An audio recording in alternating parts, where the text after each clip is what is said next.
vamos a ver el vaso. El vaso es un órgano que sería considerado como un órgano linfoide, o es un órgano linfoide, que se encuentra ubicado en lo que conocemos como el hipocondrio izquierdo. Al cual Rubier también lo llama espacio subfrénico izquierdo. Este espacio, entonces, si nosotros lo podemos graficar, que nos va a ayudar también mucho para poder orientarnos. Si yo veo una vista frontal, voy a tener que esto pues es derecha, esto es izquierda, esto sería superior y obviamente acá inferior. Entonces tengo yo la gran cúpula diafragmática, y voy a tener aquí al vaso. Aquí voy a tener aquí al vasito. Ahí estaría el vaso. Entonces el vaso se está relacionando en este espacio hacia lateral y superior con lo que sería el diafragma, lateral y superior. Y superior, o se encontraría superior a lo que sería el ángulo esplénico del colon. Entonces decíamos, para hacerme entender mejor, este diafragma se encuentra lateral y superior al vaso, y el vaso a su vez se encuentra superior a lo que sería el ángulo esplénico del colon. Además se va a encontrar superior a lo que sería el riñón, y obviamente anterior al riñón, superior y anterior al riñón. Entonces pongámoslo por aquí el riñón, que siempre molestamos, que es el que está vigilando cómo el páncreas le muestra la cola al vaso. Y hay que recordar otra cosa más, que aquí estaría delante del vaso, haciendo que el vaso se quede por detrás. Aquí estaría el fondo gástrico y aquí estaría el gran estómago, la curvatura mayor, quedando el estómago entonces por detrás, quedando el vaso por detrás del estómago. Entonces ese espacio que acabamos de delimitar entre estos órganos es el espacio subfrénico izquierdo, y que en la clínica lo llamamos el espacio o el sitio del hipocondrio izquierdo. ¿Qué más tenemos que decir de nuestro amigo el vaso? Nuestro amigo el vaso va a tener entonces dos caras, una cara visceral y una cara diafragmática. Entonces, si lo representamos acá, esto que voy a cambiar de color en este momento, este de aquí sería la cara diafragmática, y obviamente lo que me queda va a ser la cara visceral. La cara visceral va a constar de 3 segmentos, ¿sí? O 3 regiones que se producen por la impresión de los órganos vecinos del vaso que están alrededor. Entonces voy a tener una impresión gástrica, una impresión renal y una impresión cólica. Además voy a encontrarme con 3 bordes.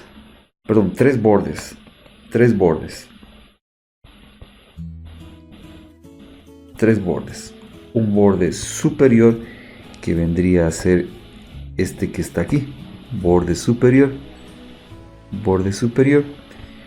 Un borde inferior, que sería pues obviamente este que está por acá, el borde inferior. Y tendré, entonces tengo acá borde inferior, y por acá tendría el borde superior.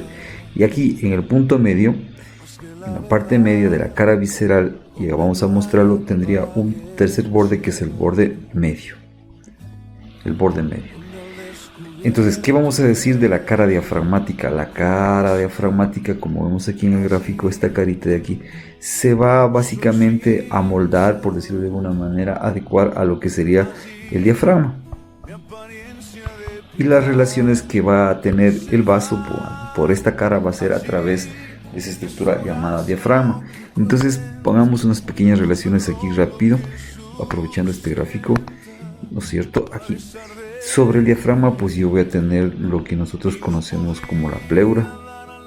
Entonces aquí tendría yo, orientemos un poco, aquí yo tendría pues el esternón, y aquí tendría yo la pleura, que estaría llegando aquí así, y aquí estaría. Entonces aquí, si quiere orientarse más, aquí estaría la 12ª costilla, la 11ª, y así, todas las costillas cortadas. Ok, entonces, ¿qué vamos a decir de la cara diafragmática? La cara diafragmática se va a relacionar, obviamente, el diafragma con la pleura y también con un espacio que queda aquí. Este espacio se produce porque el pulmón viene aquí así y no llega a ocupar todo este ángulo que dejamos aquí, que lo voy a dejar de color verde. Este ángulo de aquí, todo este ángulo que lo estoy pintando aquí, este ángulo no está ocupado por el pulmón y va a tener el nombre de receso costodiafragmático. Receso costodiafragmático es el espacio costodiafragmático que no está ocupado por el pulmón. Entonces, básicamente vamos a decir que el vaso se relaciona con este receso costodiafragmático casi en su totalidad.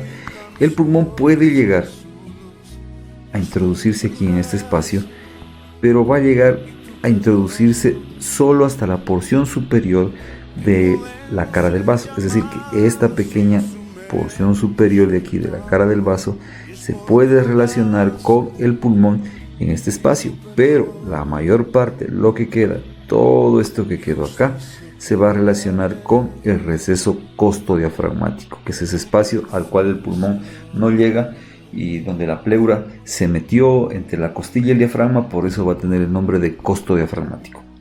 Esas serían las relaciones con estos órganos. Pero además debo saber una cosa: si yo me paro a este nivel, si usted se pone aquí para ver qué es lo que está pasando con el vaso, tendríamos que ver las relaciones o lo que se conoce como la proyección del vaso en la pared costal, para lo cual vamos a hacer otro dibujito.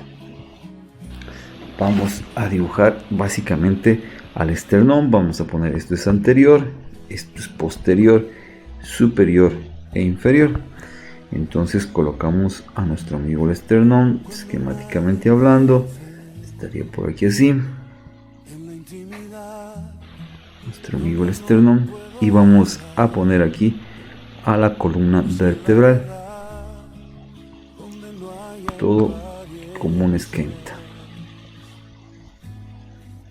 Exacto, la columna vertebral, que sabemos que hace una pequeña lordosis dorsal.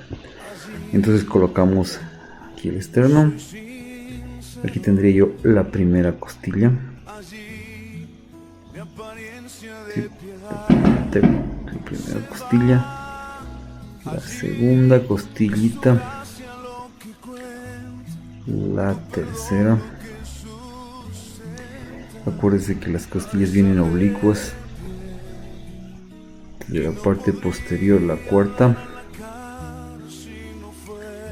la quinta, la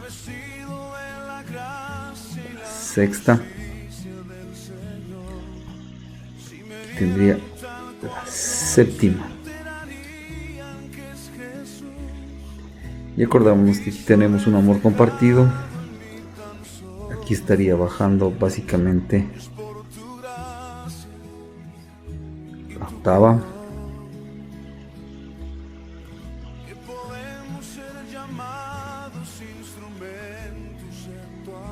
la novena,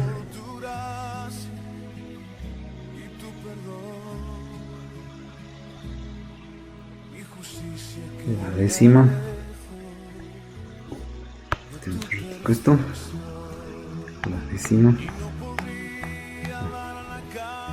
la onceava,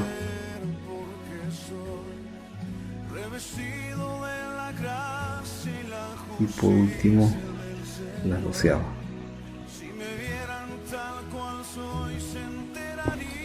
Si desea, pongámosle color para no confundirnos. Aquí tengo primera, segunda, tercera, cuarta, quinta, sexta, séptima, octava, novena, décima, onceava y doceava costillas. Entonces voy a tener aquí los espacios, ¿no es cierto? Los famosos espacios. Tendría el primer espacio, segundo, tercero, cuarto, quinto, sexto, séptimo, octavo, noveno y décimo. Señalemos así. Necesito el décimo. Entonces, aquí, como decíamos, tú te paras a mirar qué está pasando. La relación de esta cara que acabamos de decir hace un ratico, que tiene esas dos posiciones. Toda esta cara diafragmática, cómo se está relacionando con esta pared. Vamos a tener algo parecido a esto. Entonces, vamos a decir que el extremo más posterior y medial, este extremo es posterior y medial, ya lo vamos a explicar, va a encontrarse en el décimo espacio intercostal, aproximadamente a unos 3 a 5 centímetros de lo que serían las apófisis espinosas. Acuerda que aquí tenemos, ¿no es cierto?, cada una de estas tiene su vértebra y que tienen las famosísimas apófisis espinosas. Entonces, más o menos a 5 centímetros de esas apófisis espinosas, yo voy a tener la parte donde se proyecta el vaso en la parte posterior, y que esa parte posterior es también medial, ¿sí? Ya pongámoslo acá para hacerme entender. Pongamos sería la décima, ¿no es cierto? Pongamos la chuletita, nuestra chuleta, ¿sí? Características de las vértebras dorsales es que tienen una cola bien larga, tienen forma de jet, van a tener apófisis costales. Entonces aquí está saliendo, aquí al frente estaría el esternón y la décima costilla saliendo, perdón, la décima costilla saliendo hacia acá. Obviamente aquí está llegando a través del cartílago de la séptima costilla. Entonces, el punto posterior del vaso se encontraría más o menos en el espacio intercostal, como referencia a unos 5 centímetros acá, ¿sí? ¿Y a dónde va a llegar? Va a llegar al extremo más anterior del cartílago costal, es decir, del décimo cartílago costal, aquí, en el extremo anterior de la costilla, antes de lo que sería empezar a unirse al cartílago de la séptima. Entonces va a estar acá. Sí, este punto es aquí, porque esta unión se va a producir a través de la séptima. Esta parte del cartílago que está aquí se va a producir a través de la séptima costilla. Entonces ponemos en el punto más anterior de la décima costilla, ¿sí? Este de acá sería el cartílago, este de aquí sería el cartílago que está compartiendo con la séptima. Entonces va a estar en el punto más anterior de la décima costilla, Entonces este punto, aquí estaría la línea media. Este punto va a estar más cercano a la línea media, entonces posterior y medial, y este va a ser un punto anterior y lateral respecto a la línea media y respecto al punto posterior. Entonces ese punto se encontraría aquí, decíamos, en el extremo anterior de la décima costilla, ¿sí? Listo. Y luego, ¿qué vamos a decir? Vamos a decir que tiene un borde superior. Ese borde superior llega hasta el octavo espacio intercostal y une los dos extremos, o sea, sube y une los dos extremos que acabamos de poner. Y va a tener un borde inferior, y ese borde inferior, en cambio, va a pasar siempre por lo que sería la onceava costilla. Entonces ahí tendría yo la proyección del vaso, de la cara diafragmática, sobre la pared costal.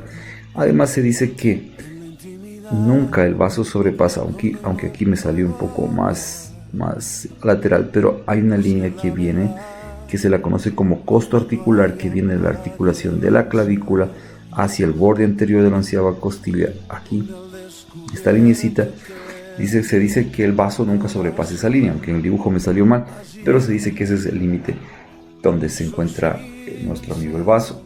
Entonces, ¿qué estamos diciendo? Que el vaso, esta cara, entonces aquí debes recordar que por aquí estaría el diafragma.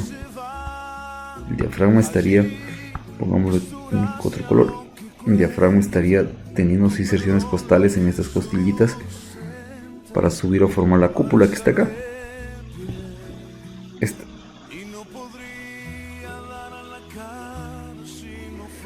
Entonces, en un vaso normal se dice también que nunca sobrepasa el diafragma.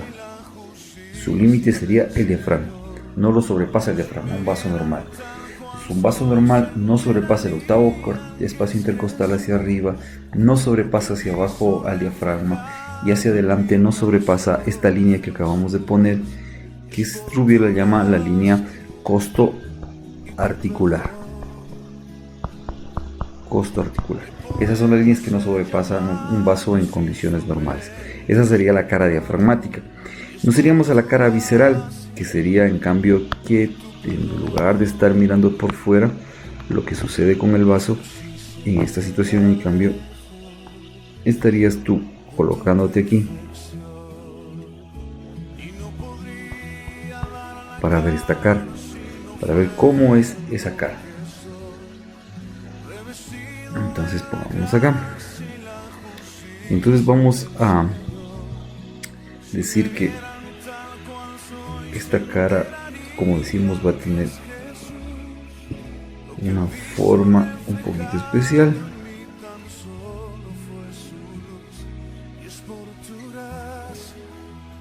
Ok, entonces tengo esta cara.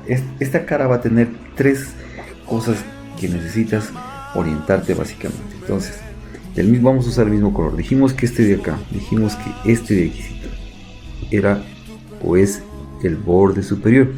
Entonces, este es el borde superior.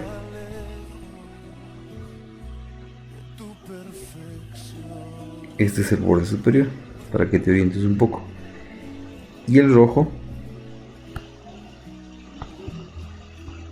este de aquí, el borde inferior. Entonces, aquí tienes el borde inferior.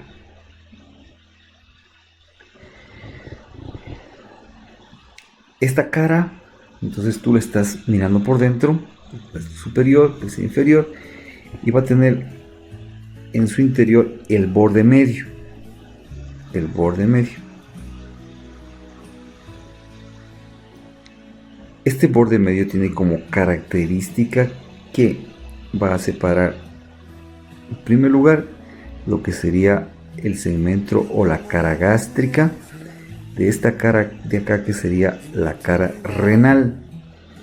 Y aquí voy a tener dos aristas, elevaciones, cambiémoslas de color también, dos elevaciones, una así y otra así.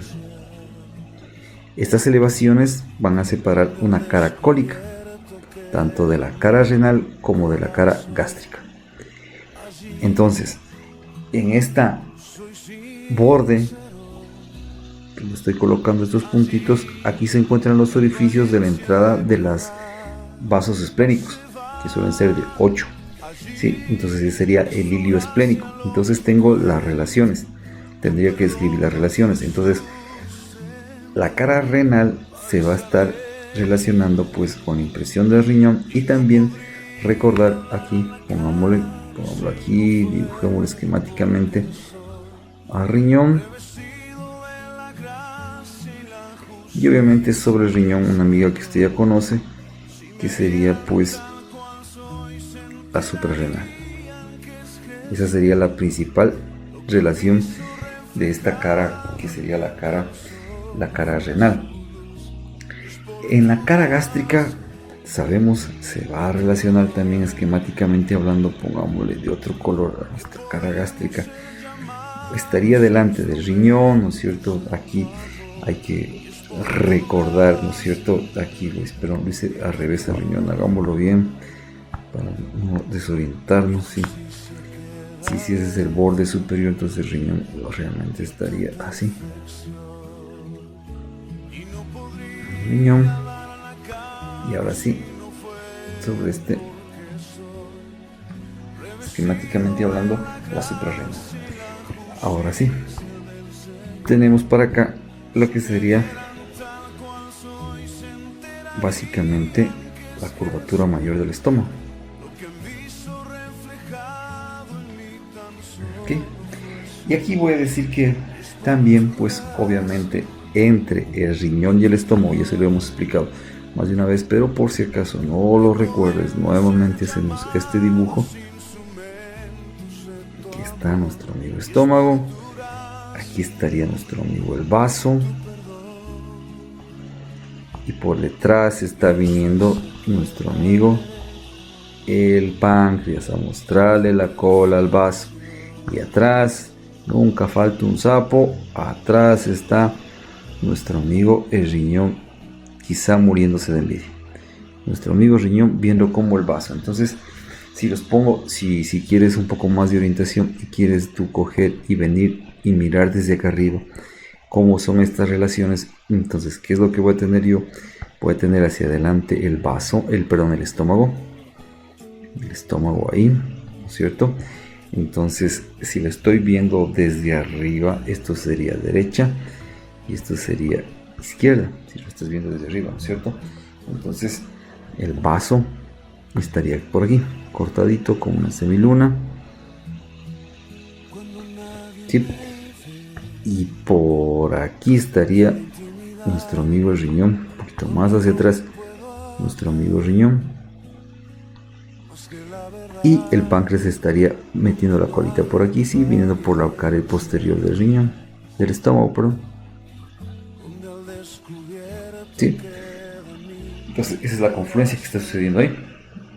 Entonces, aquí también vamos a decir que también esta cara gástrica puede haber, aquí estaría, póngalo así punteado, viniendo pues la colita del riñón, metiéndose, como vimos, entre las estructuras que señalamos aquí. Metiéndose entre esa relación, ¿no? Pues nunca falta un metido, en toda relación tiene que haber un metido, pues aquí la cola del páncreas se está metiendo ahí entre estos elementos. Entonces acá también debemos recordar que hay dos ligamentos, que ya los mencionamos.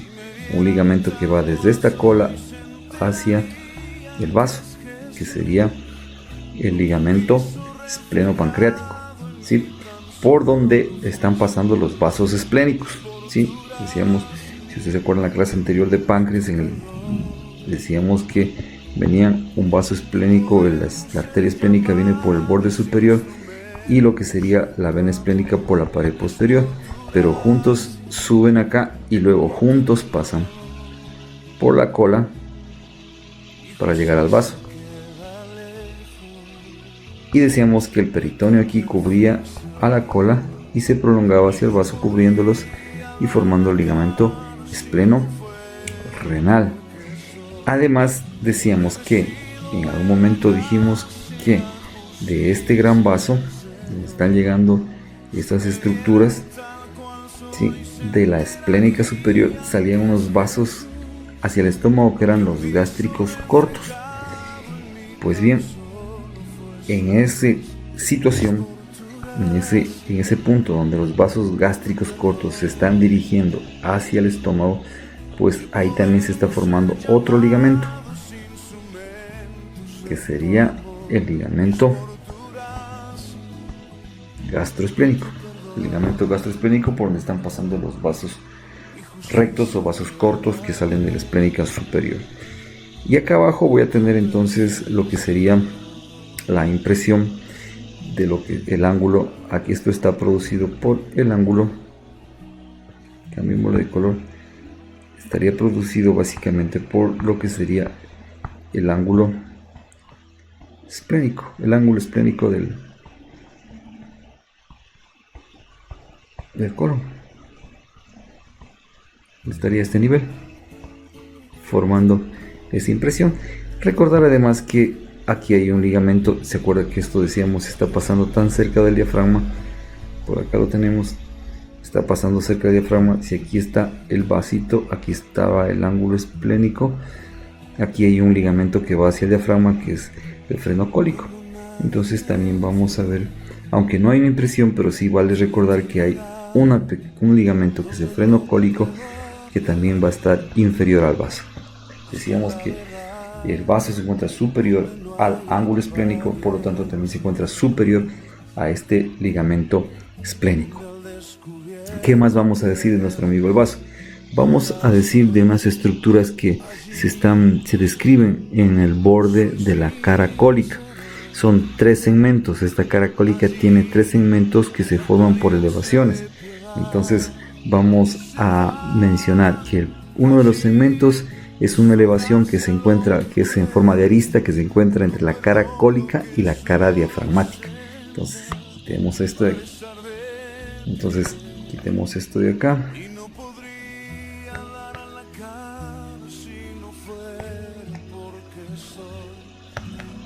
Eso. Entonces esta cara cólica va a tener 3 segmentos a su vez. El primer segmento es una elevación que está entre la cara cólica y la cara diafragmática. Entonces la cara cólica y la cara diafragmática sería este de aquí, que sería la primera elevación, un segmento. Entonces pongámosle aquí primer segmento de la cara cólica, segmento de la cara cólica. Un segundo segmento es una cresta, también otra elevación que separa en cambio la cara cólica de la cara renal. Entonces tendría que ser este de aquí, la cara cólica de la cara renal, aquí está el riñón. Y un tercero, ¿no es cierto?, que sería el que nos queda, ¿no?, que sería el que va a estar separando la cara cólica de la cara gástrica, que también le vamos a cambiar de color, que sería este de aquí. Entonces estas 3 elevaciones de ese contorno me van a dar 3 elevaciones que se conocen con el nombre de ángulo. Entonces voy a mencionarlos. Tenemos lo que sería primero el ángulo basal anterior. Ángulo basal anterior se encuentra entre la unión del borde superior del vaso con las crestas que separan la cara cólica de la cara gástrica y la cara diafragmática. Entonces, primera cosa, decíamos, ¿se acuerda usted? Este es el borde superior. Entonces entra en el borde superior entre el punto que separa la cara gástrica de la cólica y la diafragmática, es decir, donde se unen estos 3. Si se da cuenta usted aquí, si se aprecia, aquí viene uno, aquí estaría llegando pues el otro.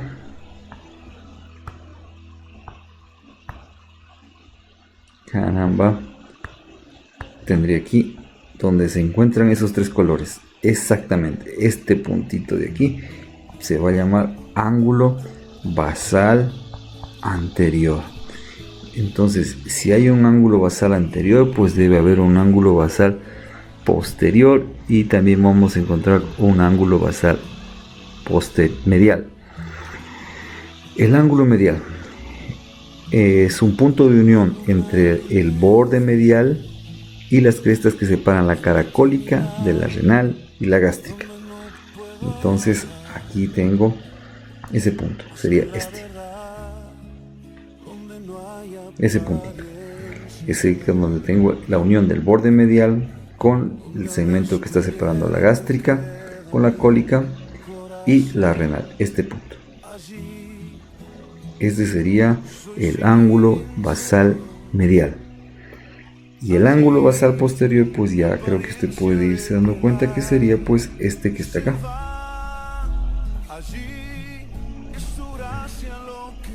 Ángulo basal posterior. Sí, es el punto en cambio donde se encuentran las elevaciones de la elevación que separa la renal de la cólica y la diafragmática en el borde inferior, que sería el rojo. Borde inferior, por eso que está el borde inferior, ese es el rojo. Entonces estas serían las características de esta cara en cuanto a nuestro amigo el vaso, y con eso terminaríamos nuestro estudio acerca del vaso. Nos vemos en el siguiente video. Gracias por su atención.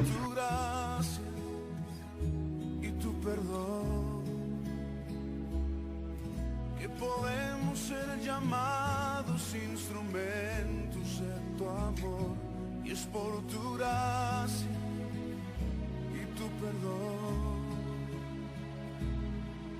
Mi justicia queda lejos de tu perfección, y no podría dar la cara sin